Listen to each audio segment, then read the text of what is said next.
pessoal, gostaria de iniciar esse tempo de louvor lendo um texto que está em 1 João 4, 9 e 10.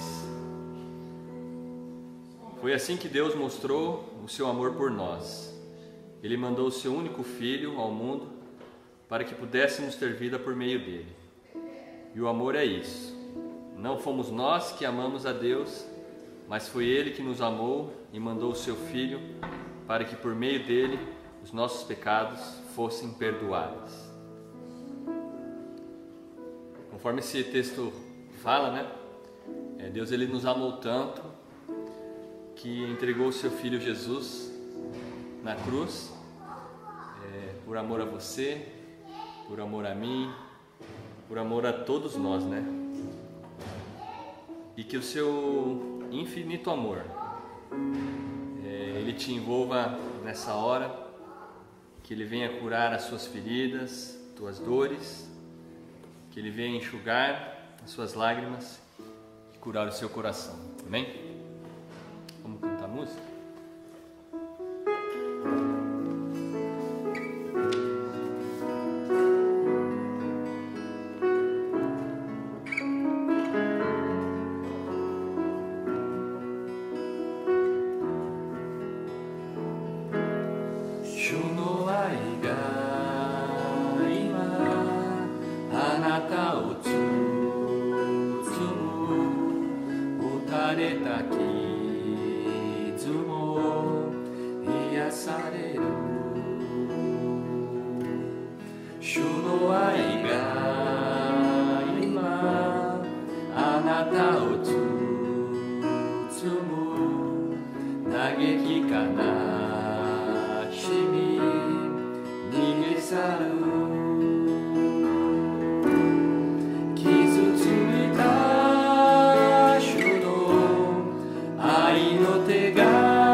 Senhor Pai, nós te louvamos e te agradecemos por esse tempo de louvor. Nós te louvamos pelo teu infinito amor por cada um de nós, e é esse amor que nos cura, é esse amor que enxuga as nossas lágrimas, é esse amor que leva sobre si todos os nossos fardos, todas as nossas dores, Pai. Nós pedimos neste momento, Pai, que o Senhor esteja visitando, Deus, cada um, e que o seu amor, Senhor, possa invadir, Senhor, os nossos corações, e que a gente possa sentir, Pai, o seu amor o seu cuidado sobre nós, Deus. Em nome de Jesus, Pai. Amém.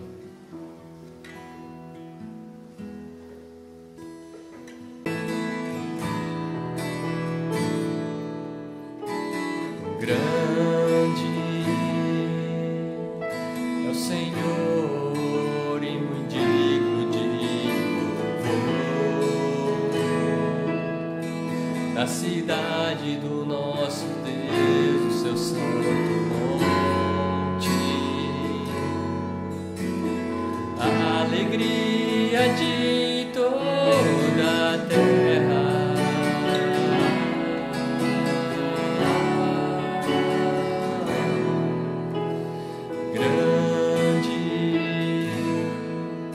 É o Senhor em quem nós temos a vitória,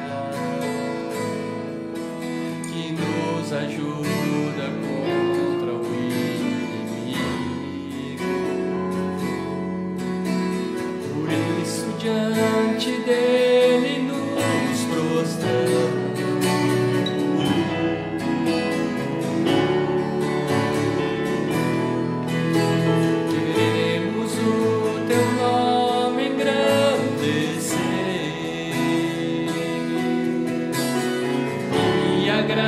Agradecer-te por tua obra em nossa vida, confiamos em teu infinito amor, pois só tu és um Deus eterno sobre toda a terra e céu.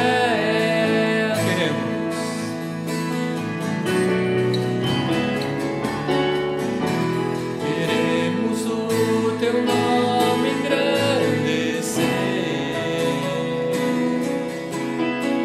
e agradecer-te por tua obra em nossa vida, confiamos em teu infinito amor, pois só tu és um Deus eterno sobre toda a terra.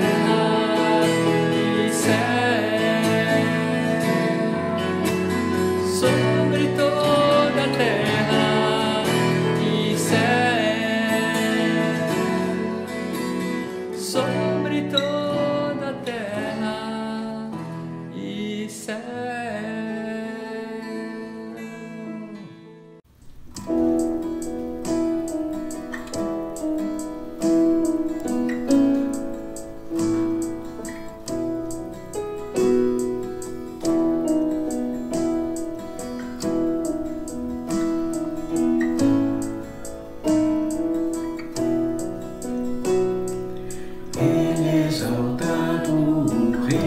Exaltado no céu, eu louvarei, Ele exaltado para sempre, exaltado seu nome, louvarei.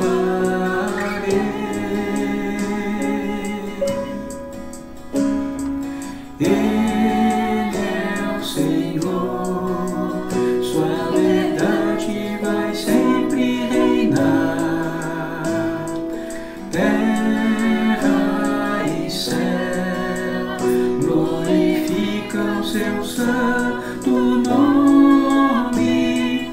Ele é exaltado, o Rei exaltado no céu.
glorificam seu santo nome. Ele é exaltado, o Rei exaltado no céu.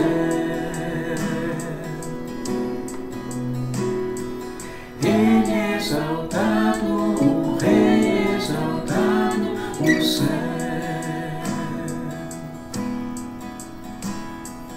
Ele é exaltado, o Rei exaltado no céu. Bom, antes da gente passar para a mensagem, queria aproveitar a oportunidade para a gente estar orando pelos nossos pastores, Pastor Bolivar e Pastor Augusto, que completaram mais um ano, fizeram aniversário nesse mês de agosto agora, né? Eles têm sido uma bênção no nosso meio, na nossa igreja, nas nossas vidas. Que Deus possa continuar a abençoar a vida deles. Vamos estar orando? Senhor Pai, te agradecemos por esse tempo que a gente tem de louvor. Te agradecemos em especial pela vida dos nossos pastores, Pastor Bolivar e Augusto, que completaram mais um ano de vida nesse mês de agosto. Obrigado, Senhor, porque o Senhor colocou ele no nosso meio, na nossa igreja, e eles têm sido bênção nas nossas vidas. E nós queremos pedir a Ti, Pai, que o Senhor esteja presente na vida deles e de suas famílias, guardando, abençoando, cuidando, Senhor, de cada um deles. E à medida que eles Te servem, Deus, que o Senhor possa abençoá-los, que o Senhor possa capacitá-los, que o Senhor possa estar mesmo suprindo todas as necessidades que eles possam ter, Senhor. Obrigado, Deus, pela vida dos nossos pastores, Senhor. Queremos Te pedir por esse tempo agora da mensagem, que o Senhor venha falar aos nossos corações e que seja um tempo abençoado também, Pai. Nós pedimos e agradecemos em nome de Jesus. Amém.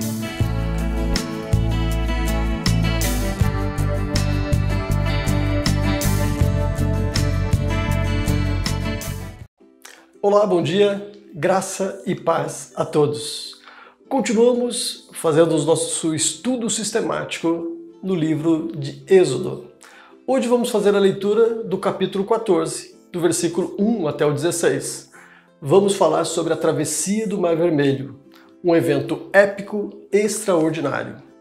Lembrando que há uma simbologia poderosa nesse episódio, que trata do fim de toda a humanidade, a salvação daqueles que servem a Deus e a perdição daqueles que rejeitam a Deus.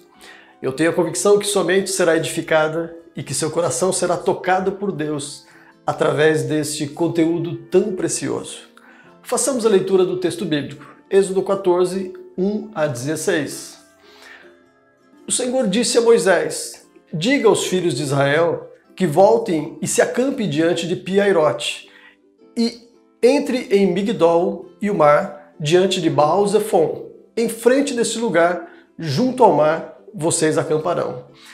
Então Faraó dirá a respeito dos filhos de Israel: estão desorientados na terra, presos no deserto. Eu vou endurecer o coração de Faraó para que os persiga, e serei glorificado em Faraó e em todo o seu exército. E os egípcios saberão que eu sou o Senhor. Eles assim o fizeram. Quando foi anunciado ao rei do Egito que o povo fugia, ele e os seus oficiais mudaram de ideia a respeito do povo. Disseram: que é isto que fizemos, permitindo que Israel nos deixasse de servir? E Faraó aprontou seu carro de guerra e levou consigo seu povo.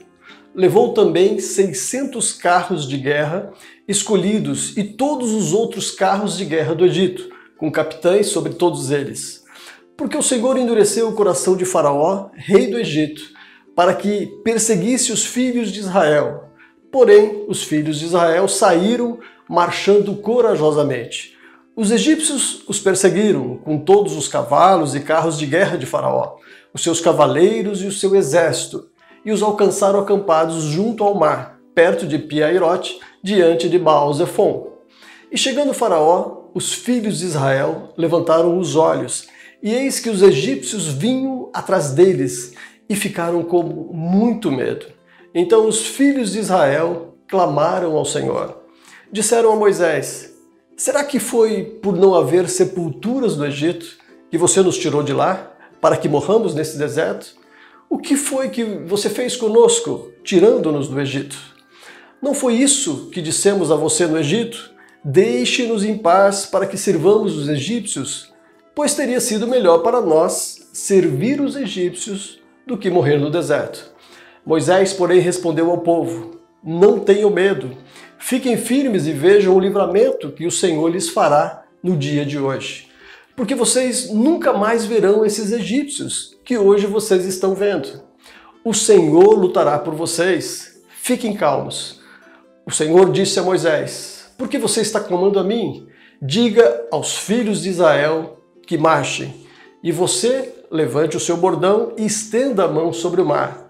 As águas se dividirão para que os filhos de Israel passem pelo meio do mar em seco. O tema de nossa mensagem na manhã de hoje é: quando o milagre é a única saída. A saída dos israelitas do Egito foi triunfante. Após as 10 pragas enviadas por Deus, o faraó assumiu sua derrota e permitiu a partida do povo de Deus. Cerca de 2 bilhões de pessoas marcharam para fora do Egito, sendo apressados pelos egípcios, que temiam que a permanência de Israel por mais algum tempo trouxesse outros castigos. Logo depois, Faraó, frustrado com sua derrota e considerando as suas perdas econômicas com a partida dos escravos israelitas, convoca seus exércitos para perseguirem o povo de Deus.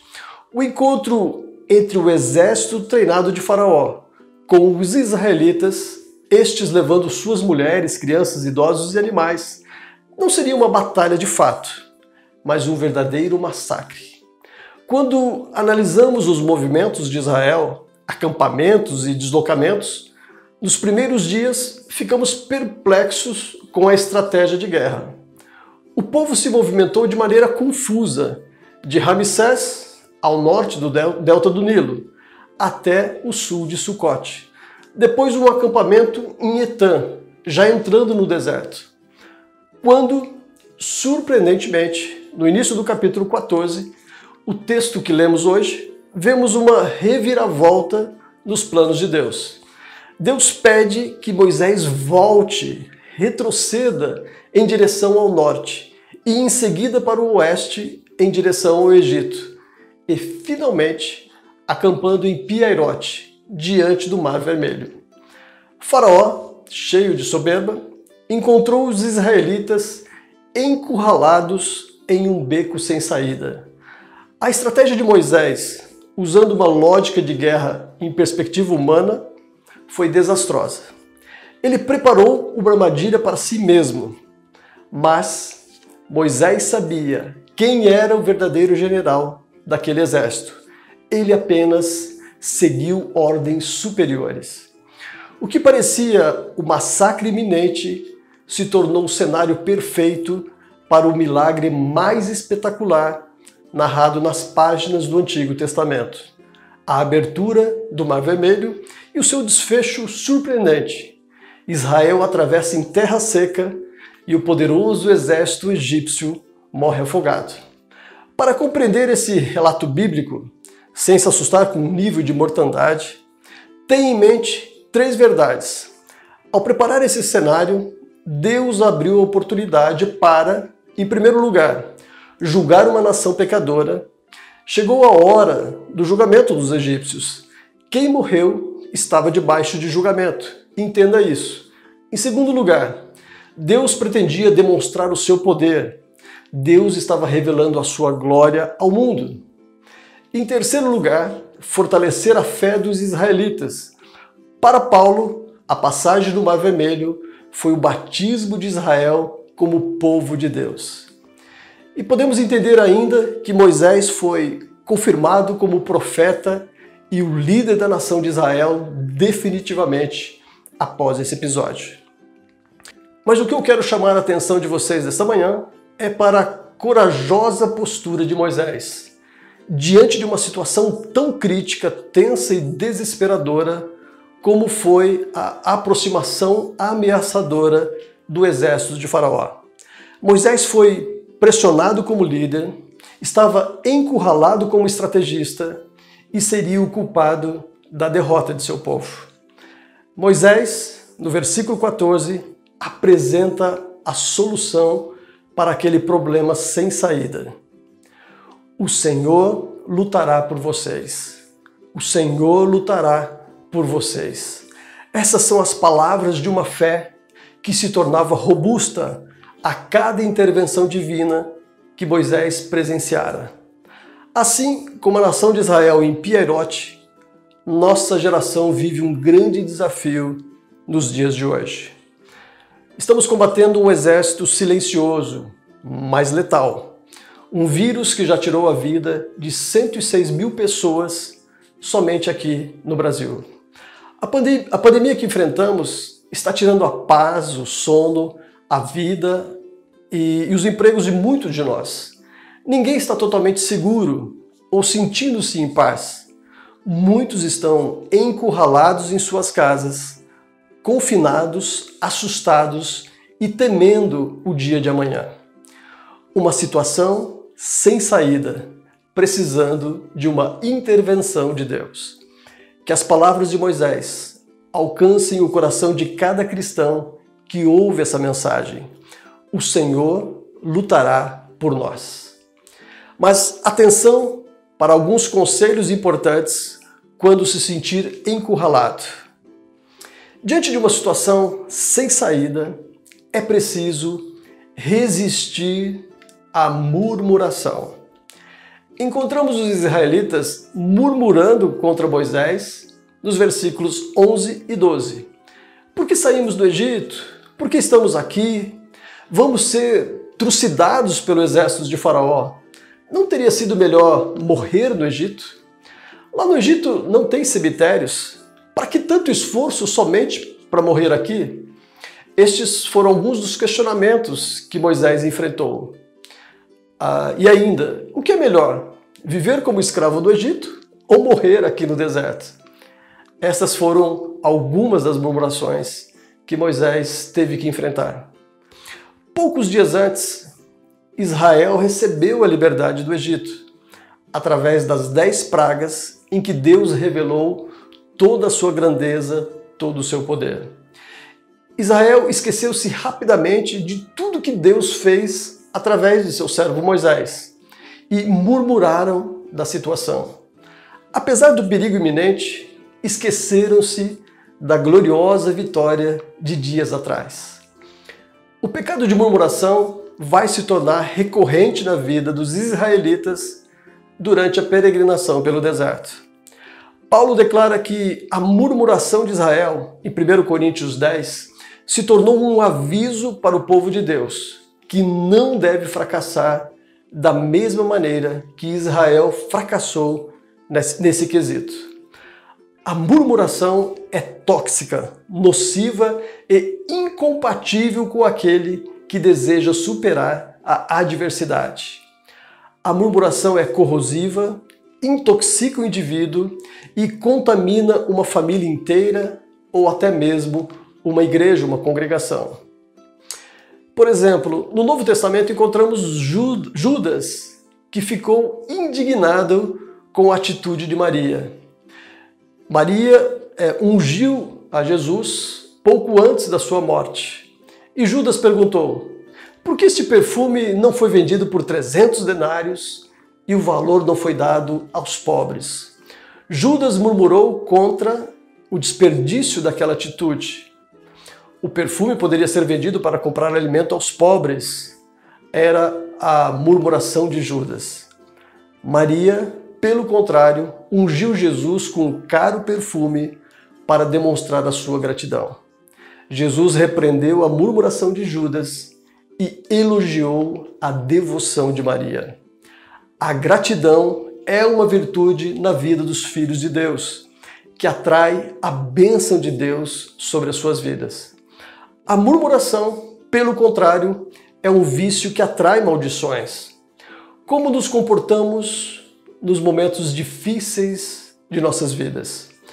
Como reagimos em uma situação difícil, em uma situação sem saída?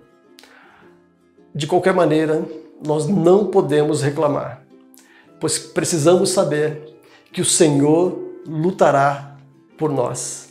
Não se esqueça, o Senhor lutará por nós.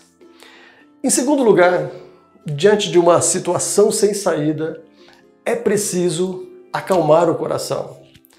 No versículo 10, percebendo a aproximação do exército egípcio, os israelitas ficaram com muito medo, apavorados. No versículo 13, Moisés os encoraja. Não tenham medo, fiquem firmes, acalmem-se, controlem-se, tranquilizem-se e vejam o livramento que o Senhor lhes fará no dia de hoje. Porque vocês nunca mais verão esses egípcios que hoje vocês estão vendo. Moisés, como líder, teve a tarefa de acalmar o seu povo antes de verem o grande livramento de Deus. Todos nós estamos sujeitos a momentos de medo e precisamos aprender a colocar sempre os nossos olhos em Deus. Não é difícil encontrar um servo de Deus com medo diante das pressões da vida. A maioria das pessoas sabe, por experiência própria, que as crises que nos assolam têm o poder de causar medo que, dependendo de sua intensidade, pode até mesmo nos paralisar. Nossos medos podem significar mais do que simples sentimentos passageiros. Há pessoas que convivem com as chamadas fobias. São sentimentos ou doenças que carecem de tratamento especializado ou de um grande milagre da parte de Deus. Jesus, quando foi preso no jardim do Getsêmani, assistiu à debandada de seu grupo apostólico. Eles abandonaram o mestre por puro medo.